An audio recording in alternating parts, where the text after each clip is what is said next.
panda, he can rock. Rat can hum, duck can pluck. Panda, he can rock.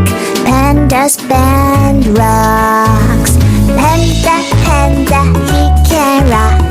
Bat can hum, duck can pluck. Panda, he can rock. Panda's band rocks. फोबाओ नामी बड़ी नस्ल का पांडा जनूबी Korea में बहुत मकबूल था, जिसे अफजाइश नस्ल के प्रोग्राम के तहत चीन भेजा जा रहा है। इस पांडे की छोटी बहनें गुज़श्ता बरस पैदा हुई थी। फिलहाल वो जनूबी कोरिया में रहेंगी। बुध के रोज जनूबी कोरिया के एक तफरीही पार्क में हजारों लोग इकट्ठे हो गए, जो अपने प्यारे पांडा फोबाओ को अलविदा करने के लिए जमा हुए। बारिश के बावजूद बहुत से लोग अपने घरों से बाहर निकले और बाज ने तो रोते हुए पांडा को अलविदा किया।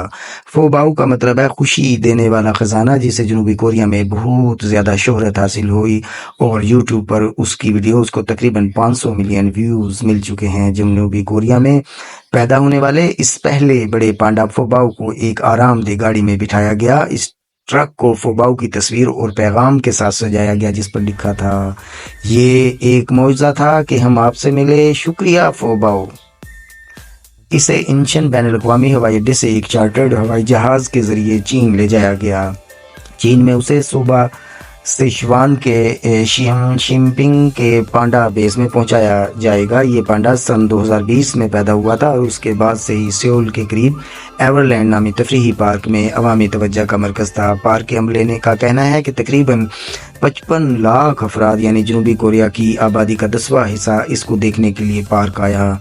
चिड़ियाघर में पांडा के साथ गहरे ताल्लुक की वजह से शोहरत पाने वाली चिड़ियाघर की रखवाली करने वाली कोंग चेवलवुवन ने इस तकरीब में शिरकत करने वाले तकरीबन 6000 लोगों के सामने एक खत पढ़कर सुनाया। कोंग ने खुद को दादा के तौर पर मुतारिफ करते हुए कहा, आप 10 या 100 साल के बाद भी हमेशा हमारे बच्चे पांडा ही रहेंगे। दादाजी के पास आने के लिए आपका शुक्रिया। फोबाओ, मैं आपसे बहुत प्यार करता हूँ। कोंग भी फोबाओ के सफ़र में उसके साथ हैं। चीन की पांडा डिप्लोमेसी कुछ ऐसी है कि फोबाओ के वालिदैन आई बाओ और ली बाओ को चीन के सदर शी जिनपिंग ने सन 2016 में जनूबी कोरिया को तोहफे में दिया था।